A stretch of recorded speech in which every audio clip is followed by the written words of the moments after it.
Please join me in welcoming Congressman Don Manzulo.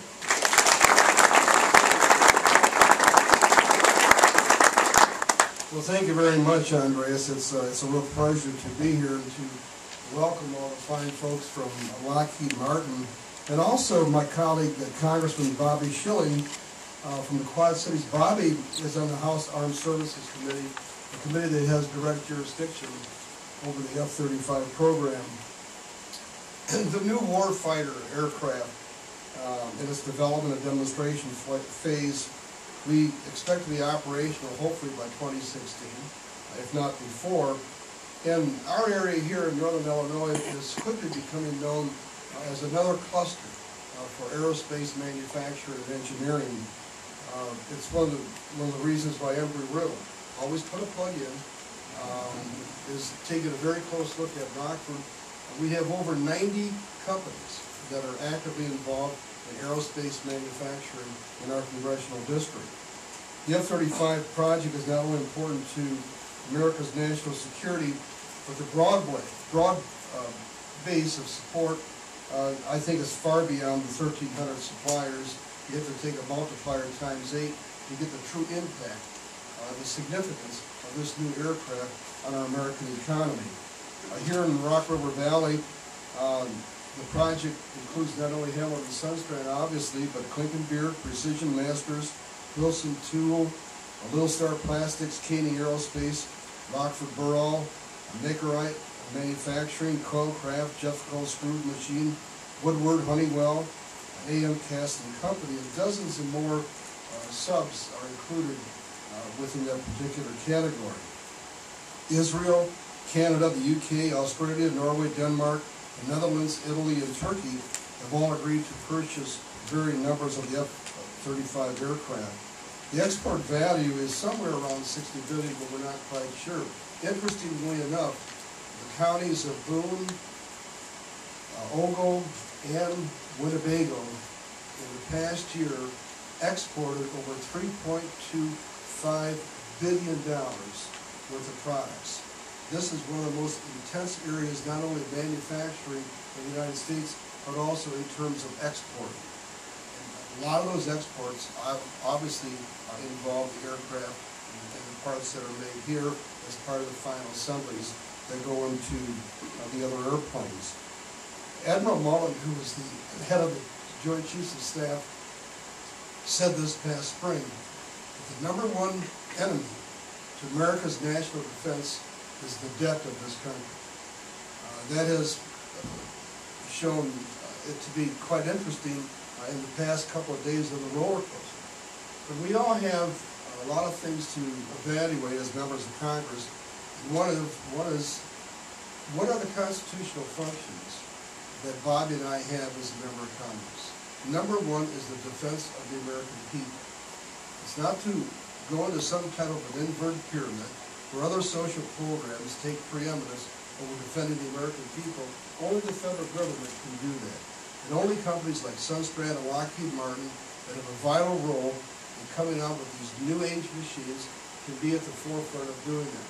So the decisions that we're going to be making in the next several months obviously are going to show the preeminence of the importance of our aerospace manufacturing in this country. So we are excited to be here. That machine's a long way from my Cessna 150. Probably goes a lot faster. But Bobby and I were raised in the pizza business. San Giuseppe's great pizzas, his family still runs. Manzulo's famous Italian foods is no longer around after 42 years of operations. So I said, Bobby, somebody's going to crash that plane and we're going to have pizza on our face. So we enjoy the opportunity to be here, and thank you for inviting us.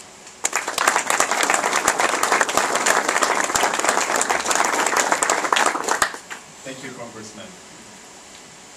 Our next speaker today is Representative Bobby Schilling from Illinois' 17th Congressional District. Congressman Schilling was born and raised in Rock Island, Illinois, and was elected to the House of Representatives last fall.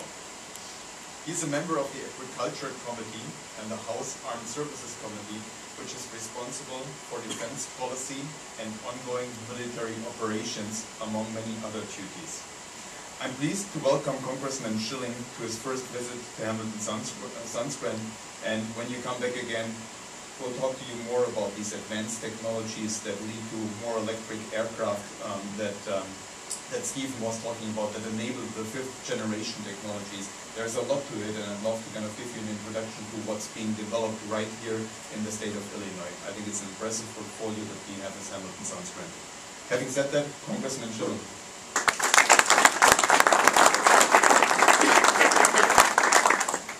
First, I'd like to thank Don Manzulo.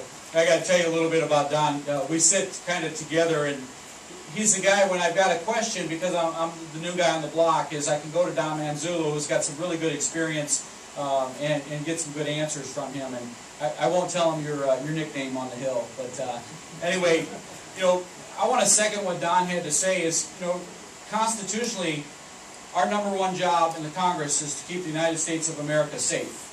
And as they stated earlier, is that I sit on the House Armed Services Committee. And one of the subcommittees that I sit on is readiness.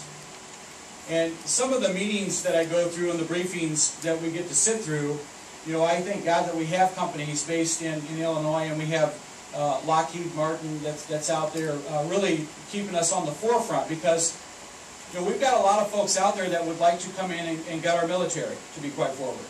And what I argue back to my friends is the fact that the #1 thing we have to do is protect the United States, because a lot of the issues that we talk about, any social issue, any issue, if we can't defend this great nation, none of that other stuff matters whatsoever. And when I go to our readiness subcommittee meetings, our chairman starts out, and he kind of gives a little bit of background on what we're going to talk for the day, and then he finishes it up with this question: are we ready? And just to give you an idea, I carry this in my wallet. This is a sheet of paper, just to kind of put this into perspective where this country is today versus where we were back in 1990.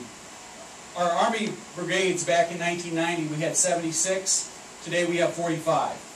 Navy ships, 546. Today we have 285. Fighter squadrons, 82. Today we have 39.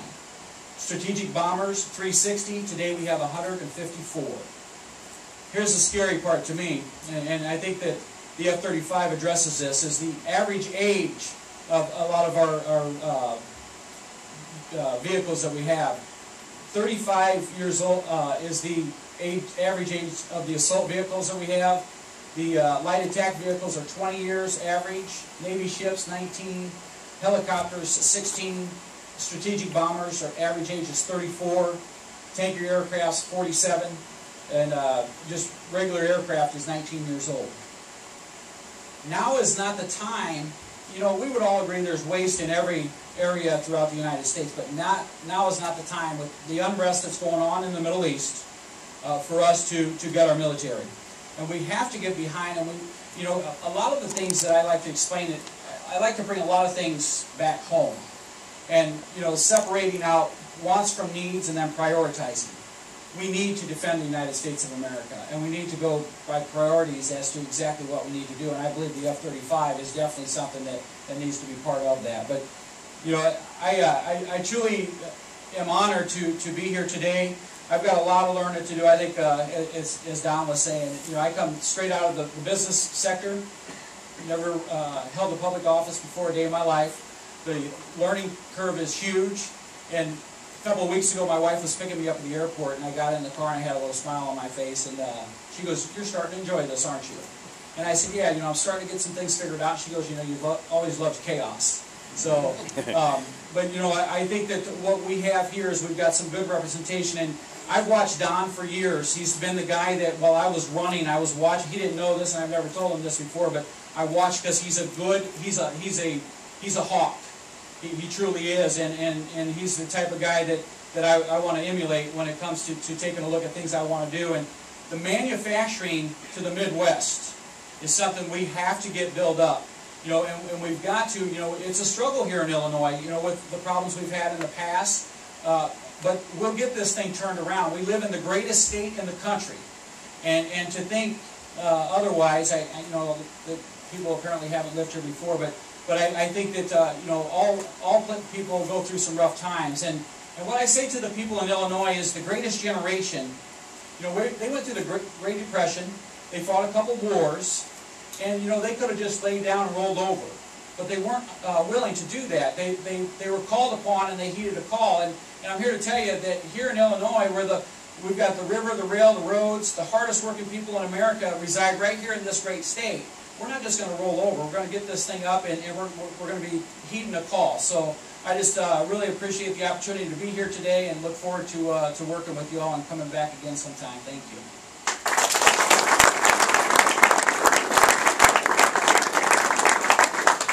Thank you, Congressman. Appreciate it, especially appreciate the words about Illinois and the Midwestern economy, and we need both of your support on this one. This concludes this morning's briefing, and I can only guess, but I'm sure you're all eager now to get in that cockpit. But I would like to invite Congressman Manzulo, followed by Congressman Bobby Schilling, to take the pilot seat.